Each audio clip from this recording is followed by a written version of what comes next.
काम तर पूर्ण झालंच होतं, पण पुढे कंपनीला 4 दिवसाची सुट्टी होती. तर एक दिवस त्यामधला विचार करण्यातच गेला. मित्रांचे काही प्लॅन ठरत होते, पण त्यामध्ये सुद्धा काहींचा नकारही भेटत होता. माझं पण नाही वय म्हणता चप्पा आणि काटा ह्या कॉईन टॉचवरती येऊन अडकलं होतं. चला जे होतं चांगल्यासाठीच होतं असं म्हणत मी अल्पलाईन ट्रेकर्सला कॉल केला आणि बॅग भरायला सुरुवात केली. तसं सगळ्यात शेवटची बुकिंग ही माझीच होती. थोडा अजून उशीर केला असता तर हा प्लॅन पण माझा कॅन्सल झाला असता. मी चाललो होतो मालवण फिरायला. तसं फॅमिलीची ॲडजस्टमेंट केली आणि बाईक घेऊन मी कंपनीच्या दिशेकडे निघालो होतो. बाईक कंपनीमध्ये लावून पुढचा प्रवास हा बसने होणार होता, ते पण डेक्कन स्टॉपवरून. हे माझं दुसऱ्यांदा सोलो ट्रिपचं नियोजन होतं. पहिलं केदारनाथ, ते एकदम सक्सेसफुली व्यवस्थित पार पडलं आणि मला खात्री की हे सुद्धा भारीच पार पडेल. एक्साइटमेंट होती आणि थोडासा उशीर पण झाला होता. कंपनीमध्ये गाडी लावून मी चालत मेट्रोच्या दिशेने चाललो होतो. मेट्रो स्टेशन माझ्यापासून अजून 300 मीटर लांब होतं, पण मला वरती बघितल्यानंतर मेट्रो आलेली दिसत होती. मेट्रोला बघितल्यानंतर मी थोडीशी घाई केली आणि माझ्या हातात जी गाडीची चावी होती ती मी शेलार मामाकडे सोपवली. गाडीची चावी देऊन मी लवकर वरती आलो आणि मेट्रोचं एक तिकीट घेतलं. रामवाडी ते डेक्कन जिमखाना, कारण आपली बस डेक्कनच्या स्टॉपला येऊन थांबलेली होती. मेट्रो आली आणि आपला पुढचा प्रवास चालू झाला. मेट्रोमध्ये कधी कधी प्रवास करायला भारी वाटतं. बाकी काय नाही, मस्त हवा लागते, चिल वाटतं. हा फील घेत फक्त 20 मिनटात मी डेक्कन स्टॉपला उतरलो होतो. तसं पुणे हे दिवसापेक्षा रात्री फिरायला भारी वाटतं. फक्त ट्रॅफिक कमी पाहिजे. आणि खाली उतरल्यानंतर मला समोर दिसलं की अरे वा, पण मनाला आवर घालायला लागत होता, कारण आपण इथं वेगळ्या कारणासाठी आलो होतो. आपण इथे मालवण फिरण्यासाठी आलो होतो आणि पलीकडे बस लागलेल्या होत्या. आपल्याला रस्ता क्रॉस करून पलीकडे जायचं होतं आणि पलीकडे आल्यानंतर आपल्याला शिवकांत सर दिसले, जे ह्या ट्रिपचे हेड होते. आतमध्ये आल्यानंतर मी मागे बसलो आणि ते चावचाव चाललेली होती. सगळेजण बसलेले होते. गाडीमध्ये गरम होत होतं. कधी गाडी आल्यानं मला तर असं झालं 5-10 मिनटं झाली आणि शिवकांत सरांचं आणि प्राची मॅडमचं काहीतरी ट्रिपबद्दल चर्चा चालू होती.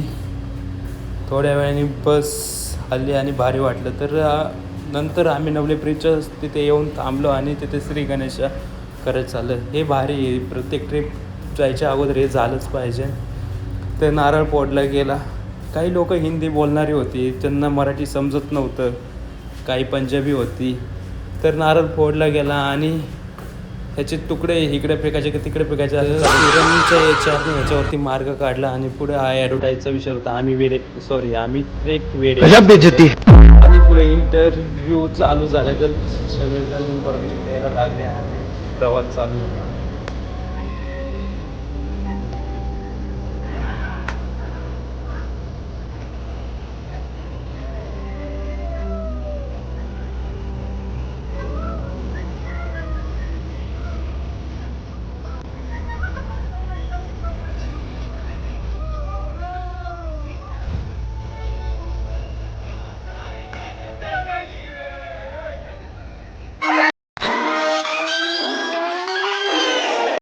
अशा प्रकारे आमची सकाळ मालवणमध्ये झाली होती. गाडीचे पडदे मागे घेतले तर समुद्र किनारा, वा खरंच भाई मनमोहक नजारा. आणि खाली उतरायच्या टायमिंगला समोर दिसला तो डॉगीज भाई मातीमध्ये खेळ करत होता. पहिल्या दिवशी अशा प्रकारे आपल्या वॉटर ॲक्टिव्हिटी होत्या. नाव रेडी होती घेऊन जाण्यासाठी. कधी ना व्हिडिओ काढणारा मी सगळ्यांचे चेहरे 360मध्ये कॅप्चर करीत होतो. सगळ्यांचा रिस्पॉन्स भारी होता आणि आपण पुढे बोटीमध्ये बसून प्रवास करणार होतो. तर ॲक्टिव्हिटी करण्यासाठी जाताना आपल्याला छत्रपती शिवाजी महाराजांचं स्मारक दिसलं. ते राजकोटमध्ये होतं. आपण थोड्या वेळाने त्याला भेट देणारच होतो आणि हा माझा नंबर आला होता पॅरासेलिंगला. भारी वाटत होतं. वरती सोडल्यानंतर थोडीशी भीती पण होती, पण मस्त वाटत होतं. हे पाण्यामध्ये डीपमध्ये थोडंसं त्यांनी बुडवलं. हे भिशून मस्त वाटलं. ह्या ॲक्टिव्हिटीचा एकदा तरी फील घेतलाच पाहिजे. खरंच इथं आल्यानंतर मस्त वाटलं. त्यानंतर होती बंपर राईड. बंपर राईडला देखील मजा आली आणि ती नंबरला होते बनाना राईडला खूप मस्ती केली. थोडं खोल आत सोडलं आणि काही जण बुडता बुडता आमच्यातले वाचले. तो हा क्षण होता. त्यानंतर आम्ही आलो होतो शेवटच्या स्कुबा डायव्हिंग ह्या ॲक्टिव्हिटीला. सगळ्यांना आवडत होती. पण इथं आल्यानंतर एका मुलीला रडताना बघितलं. समजलं की तिला जेलीफिश पेटून गेली. ते अवघडच होतं. तर माझा नंबर आला होता. ऑक्सिजनचा पाईप तोंडामध्ये ठेवायला दिला होता आणि आतमध्ये सोडलं होतं. हे असे रंगीबेरंगी मासे समोरून जात होते. पकडण्याचा प्रयत्न करीत होतो, पण म्हणतात ना, मछली जल की राणी आहे, हातात कशी काय येणार. पण खरंच हा सीन भारी वाटत होता. ह्याचासुद्धा एकदा ना एकदा एक्सपिरियन्स सगळ्यांनी घेतला पाहिजे. वॉटर स्पोर्ट ॲक्टिव्हिटी संपल्यानंतर आम्ही छत्रपती शिवाजी महाराजांचं स्मारक बघायला आलो. खरंच खूप भारी आणि भव्य होतं. महाराजांच्या पुतळ्याची उंची 92 फूट होती. तसंच हातातील तलवार ही 29 फूट लांब होती. ऊन तर खूपच होतं.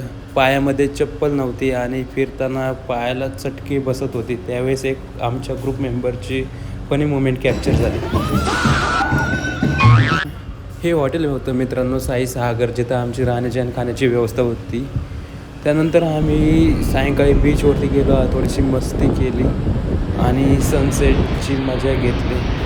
सूर्य पूर्ण मावळल्यानंतर आम्ही मोठी बस घेऊन 9-10 जण जे नॉनव्हेज लवर्स होते अशांना घेऊन दुसऱ्या गावामध्ये नॉनव्हेज खाण्यासाठी स्पेशल हॉटेलला स्वामी म्हणून, तिथं सुप्रसिद्ध सुपरस्टारसुद्धा येतात, हे हॉटेल होतं. खरंच सांगायचं झालं तर इथं टेस्ट खूप मस्त होती. एक सुरमई घेतली होती आम्ही, तिची प्राईज होती 500 रुपये. नंतर आपलं हे दुसऱ्या दिवसाचं नियोजन होतं सुनामी सिंधुदुर्ग. तर आपण रेडी झालोच होतं आणि शेवटची थोडीशी फिनिशिंग राहिली होती, ते चाललेलं होतं. आणि त्यानंतर आपण थोडं पुढे आलो देवबागच्या साईडला. पाळातला महापुरुष हे बघण्यासारखं मंदिर होतं. त्याच्यानंतर हाय हॅलो छोडो हरे कृष्ण बोल हा मनमोहक सुविचारित होता. छत्रपती शिवाजी महाराजांचं दर्शन घेतलं. पुढे परत निघालो आपण. आपल्याला सुनामी आयलंडकडे जायचं होतं आणि इथे ॲरो लागलेलाच होता. तर त्या दिशेने आपण सुनामी आयलंडकडे निघालो. इथे गर्दी होती. तर आपली बोट आलेली होती आणि आपण बोटीत बसून चाललेलो होतो. प्राची मॅडम माझ्या मागे बसलेल्या म्हाताऱ्याला काहीतरी विसरत होत्या. हां, त्या समुद्रात कर्लीची खाडी बनलेली आहे. हां बघा, तसं आपल्यासमोर मोठा डोंगर गमतोय ना, त्या डोंगराला पूर्ण असा मगरीचा आकार बघा, पाण्यात टेकलं दगडाचं तोंड आहे, पुढं शेप आहे मगरीच्या आकाराचा. तसंच आपल्या डाव्या साईडला हे बीच गमते, भोगी बीच आहे. त्याला एंगुर्ला तालुका लागला आणि देवबागला मालवण तालुका लागलेला आहे. त्या नदीला समोर नेवती किल्ला होता. एका साईडला देवबाग तर एका साईडला नेवती. आणि ही पूर्ण फेरी 4-5 किलोमीटरची होती, ज्याच्यामध्ये आम्हाला गोल्डन रॉक्स हे नेवतीमधला पॉईंट ते पण दाखवलं जाणार होतं. इथं प्री वेडिंगचं शूट देखील चालू होतं. तर त्यानंतर आम्ही एका ठिकाणी आलो जिथे असं मस्त स्वादिष्ट डिश खायला भेटणार होती कोकणामधली. मी तर घेतली आणि खरंच ह्याची टेस्ट एकदम भारी. तुम्ही कधी इकडे आला तर देवबागमध्ये हा पॉईंट आहे, नक्की टेस्ट करा. मला तर खरंच खूप भारी आवडलं आपल्याला. देवबागमध्ये ह्या लहान लहान बोटी चालवताना सुद्धा खूप मजा होती. ती एकमेकांना ह्या बोटी धडकवणं आणि बाकीच्या निसर्गाचा आनंद घेणं खरंच मनमोहक होतं. वडापाव घेतले होते आम्ही खाण्यासाठी, पण आमचे हात वळले असल्यामुळे ते वडापाव 2 घासानंतरच आम्हाला खारट लागायला चालू झाले होते. मग हा एक इथला अनुभव घेऊन आम्ही परत माघारी फिरलो होतो आणि सिंधुदुर्गच्या दिशेने निघालो होतो. दुसऱ्या दिवशी देखील ऊन खूप होतं आणि आम्हाला सिंधुदुर्ग किल्ल्यावरती जायचं होतं. तर गॉगल आणि टोपी घालून आम्ही रेडी होतो. पुढं आल्यानंतर आम्ही तिकीटच्या लाईनीसाठी उभे राहिलो होतो आणि आमचे कॅप्टन तिकीट काढत होते. बोटीमध्ये बसल्यानंतर आम्ही सिंधुदुर्ग जवळ आलो होतो. काही क्षणातच आम्ही सिंधुदुर्गच्या दरवाजापाशी पोहोचलो आणि आतमध्ये एंट्री केली. तर आम्ही गाईड घेतला होता आणि पुढची इन्फॉर्मेशन त्याच्याद्वारे नक्की ऐका. किले के अंदर कभी पानी नहीं आता, इसलिए जो पत्थर का इस्तेमाल किया है ना, ये आइलैंड का ही पत्थर इस्तेमाल किया है, बाहर से अलग से पत्थर नहीं लेकर आए. तो जैसे हम किले की बैक साइड एक्सप्लोर करेंगे, आपको अभी भी पत्थर देखने के लिए मिलेगा. यहाँ का ही पत्थर कट किया और किला जो है बनाया हुआ है.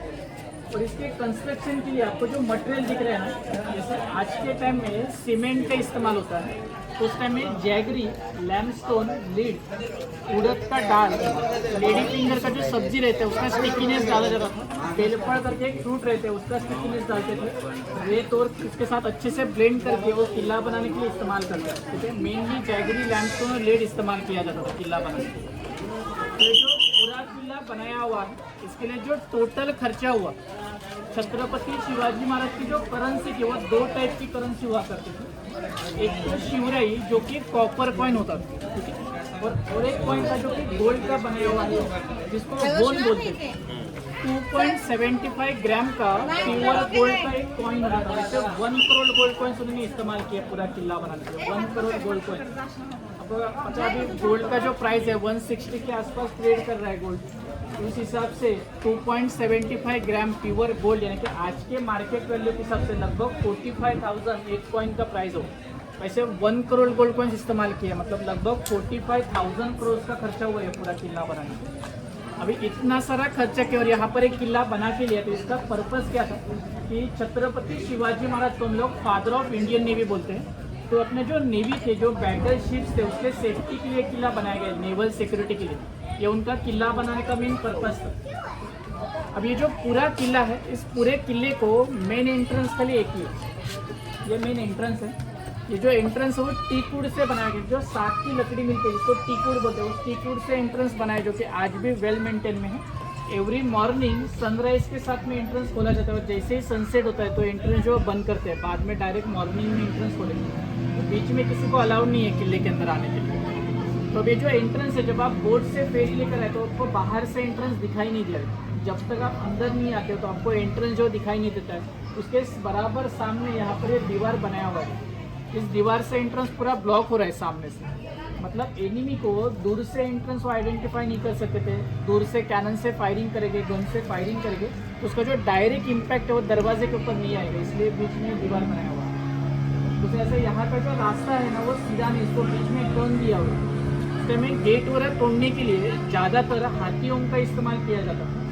इनकेस हाथी लाना पॉसिबल है तो पेड़ की बड़ी बड़ी लकड़ी लेकर आते थे, दोनों तरफ से पकड़ते थे, तेज दौड़ कर आते थे।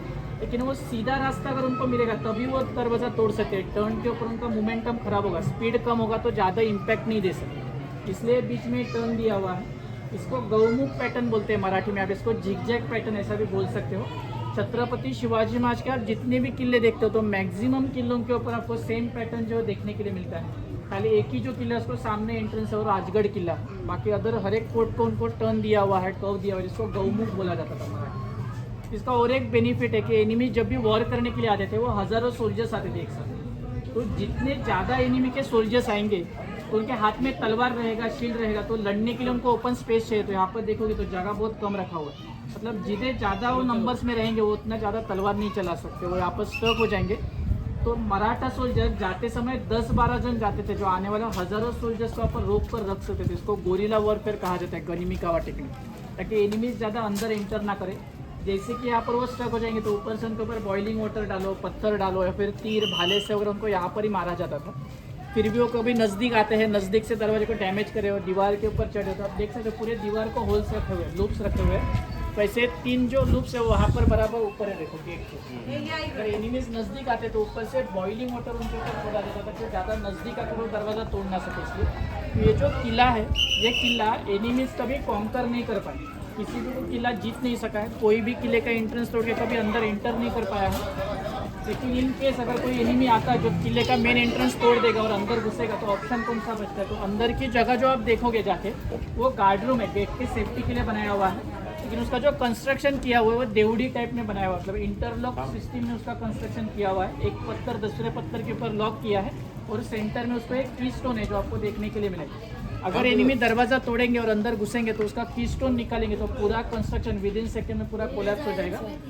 गडावरती ह्या मुख्य गोष्टी बघणार होतो आपण, छत्रपती शिवाजी महाराजांचं मंदिर, तसंच हे महादेवाचं मंदिर होतं, इथनं गुप्त भुयार होतं जे समुद्राच्या खालून समुद्र सपाटीवरती निघणार होतं, आणि ही एक विहीर होती जी एक वैशिष्ट्य होतं ज्याच्यामध्ये सूर्यप्रकाश न पडावा आणि पाणी जास्त काळ राहावं, तसंच सैन्य बैठक व्यवस्था पण होती शत्रूपासून सुरक्षा म्हणून। तर इथं महाराजांचे ठसे घेऊन ठेवले होते पायाचे, हाताचे। और एक रीजन क्या है? आणि हे काही हिस्टॉरिकल बांधकामाचे फोटो होते जे आपण इथे आल्यानंतर अवश्य बघितले पाहिजे. बांधकाम, किल्ल्याचे बांधकाम, तडजोड कशा पद्धतीने केले ते, ह्या सगळ्या गोष्टीचे इथे फोटो होते.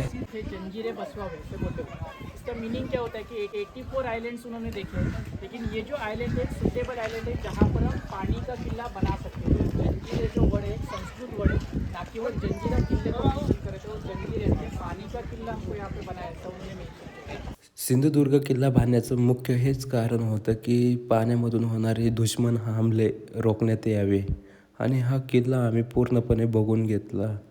खरंच एक अप्रतिम पद्धतीने हा किल्ला बांधलेला होता, एक परफेक्ट प्लॅनिंग.